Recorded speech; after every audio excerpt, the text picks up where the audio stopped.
Good morning student. आज हम पढ़ेंगे चैप्टर 3 वैद्युत विभव।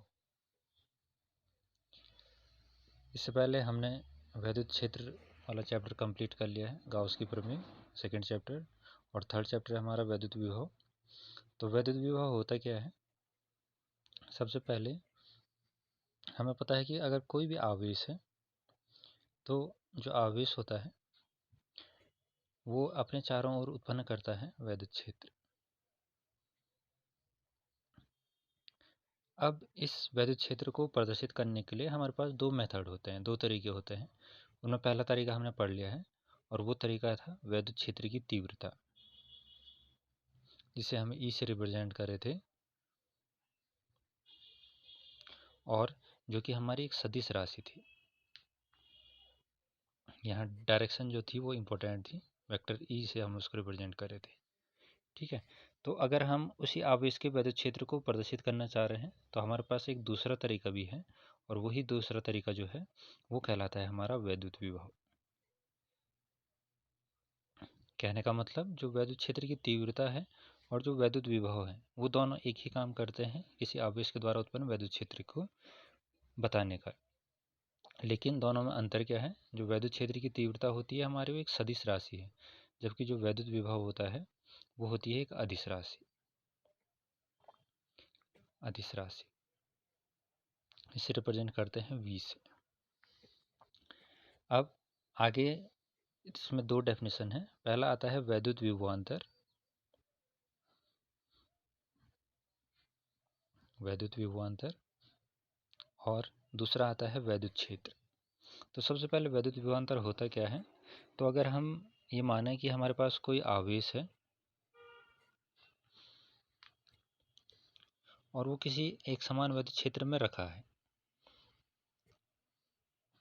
वैद्युत क्षेत्र को हम प्रदर्शित करते हैं वैद्युत बल रेखाओं से, तो ये वैद्युत बल रेखाएं हैं, और जो एक समान वैद्युत क्षेत्र को प्रदर्शित कर रही है हमने समांतर रेखाओं से उसको दिखा दिया है।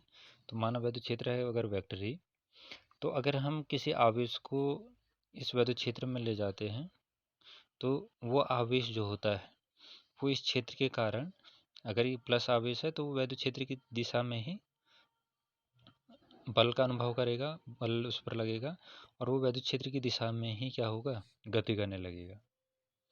लेकिन अगर हम इस आवेश को वैद्युत क्षेत्र की विपरीत दिशा में ले जाना चाहें तो हमें उसके लिए बाह्य कार्य करना पड़ेगा या बाह्य बल लगाना पड़ेगा।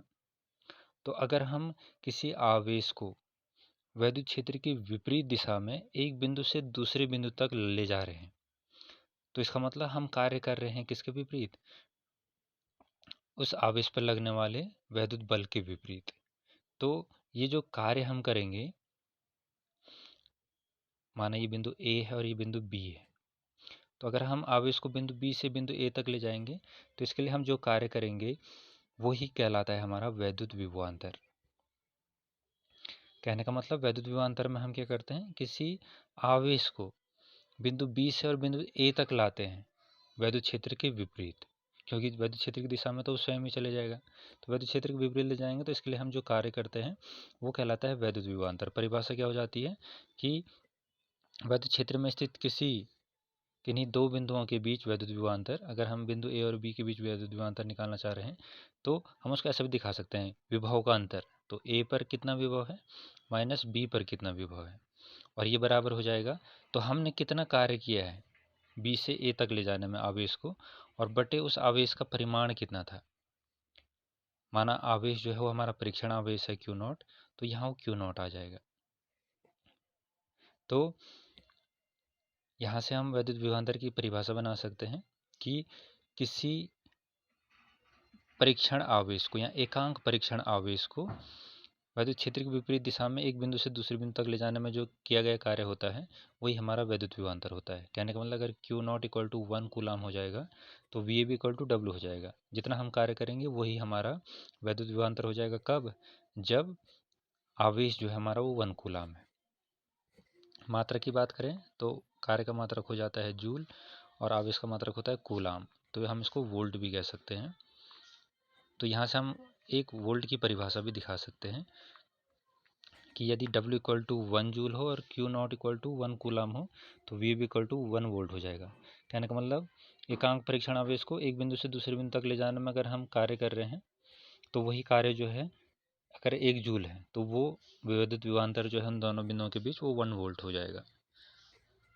अगला आता है इसमें वैद्युत विभव।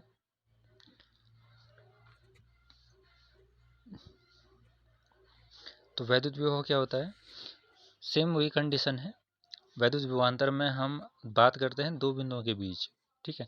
लेकिन अगर हम ये माने कि जो आवेश है हमारा वो इस बिंदु बी पर ना होकर ये बहुत दूर कहीं अनंत से लाया जा रहा है, तो सेम अगर हमारे पास कोई परीक्षण आवेश है या कोई आवेश है और हम उसको वैद्युत क्षेत्र की दिशा में ला रहे हैं, वैद्युत क्षेत्र की विपरीत दिशा में ला रहे हैं, कहाँ से?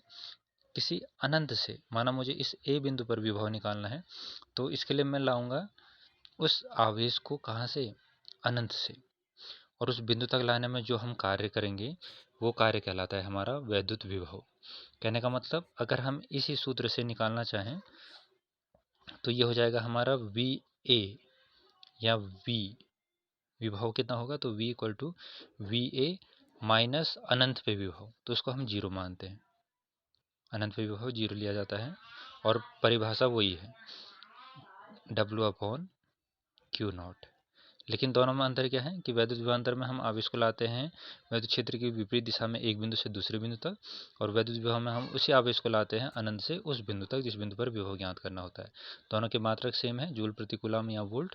लेकिन अगर हम वैद्युत विभवांतर के लिए कहेंगे तो 1 वोल्ट की परिभाषा तब बनेगी जब हम एकांक आवेश को एक बिंदु से दूसरे बिंदु तक वैद्युत क्षेत्र की विपरीत दिशा में ला रहे हैं, और यहाँ हम उसको ला रहे हैं वैद्युत क्षेत्र की विपरीत दिशा में अनंत से और उस बिंदु तक। दोनों का मात्रक सेम है, जूल प्रति कूलम या वोल्ट। ठीक है, आज के लिए इतना ही। Thank you.